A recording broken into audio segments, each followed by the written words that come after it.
Halo guys, kembali lagi di channel Bihon. Kali ini kita akan bahas Pokemon Horizon episode terbaru, dan tentunya juga akan bahas episode selanjutnya. Akhirnya Gimmighoul berevolusi menjadi Gholdengo. Hebatnya aku nih, prediksinya betul terus ya guys ya. Sebelumnya juga sudah aku bilang kalau Properiat akan kembali. Tapi siapa sangka kalau Properiat sekarang berada di luar angkasa. Dapat pesan dari mana ya guys ya? Nah, langsung aja kita masuk ke pembahasannya. Jadi Dot dan Botan menyelinap masuk ke museum exit mencuri data akuarium. Dan yang lucunya lagi, mereka pakai baju penyamaran. Dot pakai gaun yang anggun, sementara Botan kayak detektif keren. Pas ditanya kenapa dia nggak pakai baju kayak Botan, rupanya alasannya supaya Dot nggak ketahuan. Karena kan mukanya pernah dilihat sama The Explorer. Tapi kalau kayak gini juga ya guys ya, bakalan ketahuan. Soalnya kan mukanya Dot terpampang jelas. Bedanya dia jadi lebih kelihatan feminin. Nah, siapa yang cita-citanya ingin menjadi suaminya Dot? Angkat keteknya guys ya. Sejak awal episode, kita sudah diperlihatkan tanda-tanda Gimmighoul yang akan berevolusi. Seperti yang kita ketahui, Gimmighoul sudah lama mengumpulkan koin-koin tersebut, hingga akhirnya lengkap 1000 koin dan akan berevolusi. Menjelang sore harinya, di saat sudah tidak ada lagi pengunjung yang datang, barulah Dot dan Botan masuk ke dalam sana. Sementara resepsionis peringatkan kalau sebentar lagi mereka akan tutup. Tapi Dot berdalih bahwa mereka hanya lihat sebentar baru nanti pulang. Dot dan Botan kemudian bersembunyi ketika museum ditutup. Tapi yang anehnya ya guys ya, kenapa museum yang menyimpan data penting dan rahasia seperti ini tidak mengecek ulang apakah semua pengunjung sudah pergi sebelum mengunci gedung? Seolah-olah The Explorer memang ingin tempat mereka dibobol.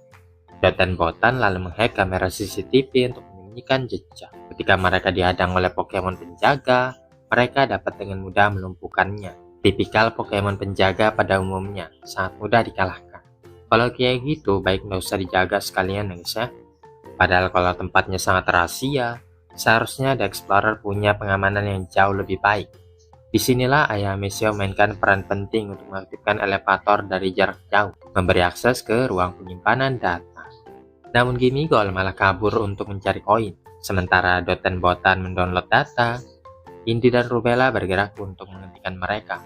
Indy dan Rubella justru bertemu dengan Gimmighoul yang sedang mencari koin. Alih-alih menangkap Pokemon itu, mereka berdua malah dihipnotis untuk mengumpulkan koin juga. Gimmighoul kelihatannya cuma pengen ngumpulin koin, tapi secara tak langsung dia juga mengatur waktu untuk Dot dan Botan. Namun keadaan bertambah buruk ketika Dot dan Botan dipergoki oleh The Explorer. The Explorer langsung pakai Strong Spear. Tapi kalau boleh jujur ya guys ya, Strong Spear yang sekarang rasanya agak lemah. Saat pertama kali diperkenalkan, Pokemon yang terkena efeknya akan berubah menjadi liar dan ganas. Tapi makin kesini, efeknya tidak terlalu kuat lagi, cuman marah dan berwarna pink. Tapi tidak mengintimidasi seperti dulu. Apakah karena pemeran utamanya yang makin kuat? Atau cuma perasaanku aja guys ya? Drapion dan Scolipede melancarkan serangan beracun, dan Tikating sangat ampuh untuk membloknya guys ya. Waxwell kemudian melancarkan air cutter yang sukses menghit musuh-musuhnya. Agate tidak tinggal diam dan merintahkan Pokemonnya untuk menyerang juga. Namun Botan mengantisipasi dengan merintahkan Jolteon dan Sylveon untuk kumpul mundur menjadi jam dan satu sebelum mereka sempat mendekat. Dot dan Botan sangat cerdik karena mengandalkan keunggulan tipe Pokemon dalam pertempuran ini. Jadi setiap serangan bisa dihalau dan ditangkis dengan mudah. Namun yang mengganggu adalah mengapa hanya satu yang tidak dikasih Strong Spear. Agate jelas sedang membuktikan sesuatu. Curigaan itu terbukti ketika satu tiba-tiba melompat menggunakan teleport dan menangkap Gimmighoul yang sedang sibuk mengumpulkan koin.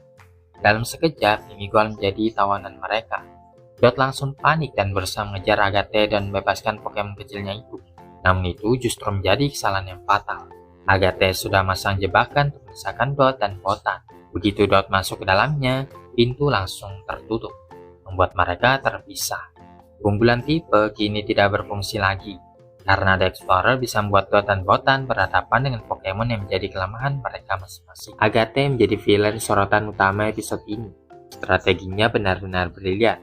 Agate mengajar Dot habis-habisan sampai tidak bisa berkutik. Medicham berupaya menyerang Tikating, tapi Waxwell selalu ada untuk melindungi teman-temannya. Satu tiba-tiba teleport di depan Tikating dan mulai menamparnya bolak-balik. Alhasil Tikating jadi sulit mengumpulkan energi. Ketika Quaxwell berupaya menyerang satu, dia teleport lagi, menyebabkan Quaxwell tak sengaja menghit temannya sendiri. Dot tahu betapa merepotkannya move teleport tersebut, sehingga dia pun menyuruh Pokemonnya untuk menghabisi satu dulu. Ketika Tingkating hampir saja mendaratkan serangan, satu malah menggunakan Power Snap untuk meng-cancel serangannya. Itu adalah move yang digunakan untuk menyalurkan tenaga musuh yang akan dipakai oleh penggunanya. Alhasil satu memiliki power sekuat Tingkating dan berhasil menjatuhkannya. Saat Quaxwell lengah karena khawatir dengan Tingkating, Medicham langsung menendangnya sampai tersungkur jatuh. Namun di saat inilah Dot sadar Gimmighoul hanya butuh satu koin lagi. Saat Gimmighoul mengalihkan perhatian, Dot mengambil koin terdekat lalu melemparkannya dengan penuh tekad. Seketika Gimmighoul pun berevolusi menjadi Gholdengo. Dengan tubuh berkilauan emas, Gholdengo meluncur seperti peselancar, lalu merampas kembali Rotompon dari tangan Agathe dengan gerakan licin dan lincah. Setelah mendapatkannya kembali, Dot langsung naik ke atas selancar Gholdengo larikan diri. Walaupun Agathe dan Pokemonnya berusaha mencegat mereka, tapi Dot meritakan Gholdengo Gold Rush, mengeluarkan koin yang berhamburan hingga mampu menembus tembok. Agathe masih bersikeras untuk menghadang mereka, namun Gholdengo bisa menembus pertahanannya. Gholdengo-nya butuh satu Gold Rush lagi untuk memecahkan jendela dan melompat keluar menuju kebebasan. Namun sebelum menghilang dari pandangan, Agathe mengatakan bahwa data yang dicuri itu sebenarnya sudah tidak berguna lagi. Ketika Dot sedang meneliti data rahasia yang dia curi kemarin, dia mendapat pesan dari Prof. Riet. Prof. Riet menyatakan dia sedang dalam perjalanan pulang. Ternyata Prof. Riet masih hidup ya guys ya, dan dia mengirim pesan dari luar angkasa. Yang jadi pertanyaan, apa sebenarnya yang dilakukan Prof. Riet sampai dia bisa berada sejauh ini? Ya betul, di luar angkasa. Siapa kemarin yang bilang Prof. Riet ada di luar angkasa guys? Tidak ada satupun yang menduga akan jadi seperti ini. Ini ide paling liar yang pernah dipakai anime Pokemon. Semuanya pun pada heboh. Banyak yang tidak percaya guys ya, termasuk aku. Seperti yang kita ketahui, kembalinya Prof. Riet merupakan momen yang paling ditunggu-tunggu. Namun ternyata Prof. Riet berada di luar angkasa. Tidak ada yang menyangka Prof. Riet terbang sejauh itu. Sebenarnya masuk akal kalau Prof. Riet terbang ke luar angkasa untuk mencari asal-usul Rayquarium. Mengingat item itu memang berasal dari planet lain. Nah, kalau untuk pesawatnya, mungkin Prof. Riet mencurinya dari The Explorer dan pergi untuk mencari sumber akuarium. Sekarang Prof. Riet akan terlihat seperti profesor sungguhan karena meneliti fenomena besar. Kira-kira apa yang akan diceritakan Prof. Riet sepulangnya dari luar angkasa?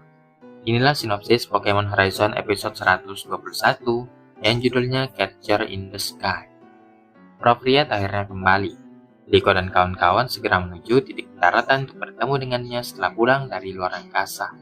Namun pesawat luar angkasa tersebut mengalami malfungsi dan hampir jatuh ke tanah karena parasutnya tidak terbuka. Di sini Racing Voltiker mulai operasi penyelamatan yang menegangkan. Akhirnya Prof. Riet kembali setelah sekian lama menghilang. Dalam episode berikutnya diperlihatkan kalau tokoh utama kita menerima panggilan dari Prof. Riet. Dan mereka langsung terkejut sekaligus sangat senang mendengar suaranya lagi setelah sekian lama. Sejak dia menghilang setelah insiden di Rakua, semuanya hanya bisa menebak-nebak apa yang terjadi padanya. Ada yang bilang dia sudah meninggal, jadi jahat dan bawaan The Explorer, dan menyelidiki asal-usul Rayquarium. Namun akhirnya diperlihatkan kalau ternyata Prof. Riet baik-baik saja. Racing Voltiker sangat bahagia setelah mengetahui hal tersebut.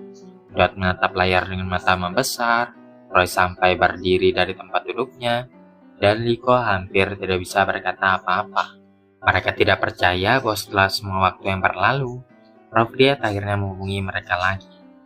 Namun kebahagiaan itu segera berubah menjadi kepanikan ketika gambar di layar menunjukkan keadaan Prof. Riet. Dia berada di dalam sebuah pesawat luar angkasa yang rusak parah. Dari jendela yang retak, terlihat hamparan bintang dan kegelapan luar angkasa. Prof. Riet menjelaskan bahwa dia sedang berada dalam perjalanan kembali menuju, tapi sistem navigasi pesawatnya hampir sepenuhnya mati. Bahan bakarnya menipis, dan dia tidak yakin apakah kapal itu dapat bertahan ketika memasuki atmosfer. Menyadari bahaya besar yang Prof. Riet hadapi, Liko dan kawan-kawan langsung bergerak. Mereka memetakan jalur jatuh pesawat Prof. Riet, lalu menyiapkan strategi untuk menyelamatkannya. Kemudian saat momen yang menegangkan itu tiba, pesawat Prof. Riet masuki atmosfer, meluncur cepat seperti meteor yang jatuh. Pesawat itu berguncang hebat, Dan jelas sekali Procreate hampir tidak bisa mengendalikan apapun. Namun Rising Voltaker sudah siap. Liko merintahkan Muskrada dan Charcadet untuk memberikan angin api penahan. Sementara Rising Voltaker lainnya juga menggabungkan kekuatannya supaya pesawat dapat mendarat dengan aman. Setiap serangan, setiap hembusan angin, setiap cahaya energi, semuanya menjadi bagian dari satu upaya besar. Sebuah simfoni kerjasama yang menunjukkan betapa berharganya Procreate bagi mereka semua. Akhirnya setelah perjalanan yang terasa seperti keabadian, pesawat Procreate dapat mendarat dengan selamat. Ketika Procreate keluar dari pesawat, semuanya langsung berlari menghampirinya.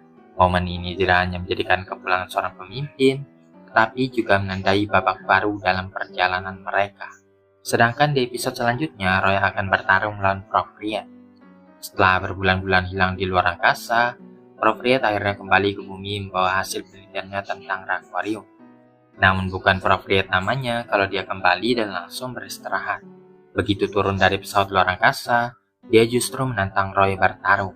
Sebuah ujian untuk melihat seberapa jauh murid kecil yang dulu dia bimbing telah berkembang. Roy tentunya tidak menolak. Skeledirge berdiri di sisinya dengan api yang membara dari sekujur tubuhnya. Sementara Procreate dengan penuh percaya diri memanggil partner legendarisnya, yaitu Charizard, yang langsung mau membelah langit. Pertempuran pun dimulai ya guys ya. Skeledirge melancarkan torsong. Gelombang api bernada tinggi yang mengguncang arena. Charizard membalas dengan sayapnya, mengempaskan udara panas yang bahkan membuat pasir berterbangan. Kedua Pokemon itu saling serang, saling dorong, dan tidak ada yang mau mengalah. Sampai akhirnya Roy mengaktifkan Terastal Pokemon Skeledirge. Dalam sekejap, cahaya prisma turun dari langit. Skeledirge berubah menjadi bentuk Terastal, kristal api yang membuat nyala tubuhnya semakin ganas. Melihat itu, Procreate hanya tersenyum tipis. Sudah lama dia ingin melihat Roy berjuang seperti ini. Dan sekarang saatnya dia menunjukkan kekuatan penuh seorang mentor. Procreate pun mengaktifkan Mega Evolution Mega Charizard. Kini arena berubah menjadi medan pertempuran dua energi yang sangat besar. Terastal Skeledirge yang bernyanyi dengan kobaran api, dan Mega Charizard yang menguasai langit dengan sayapnya yang menyala.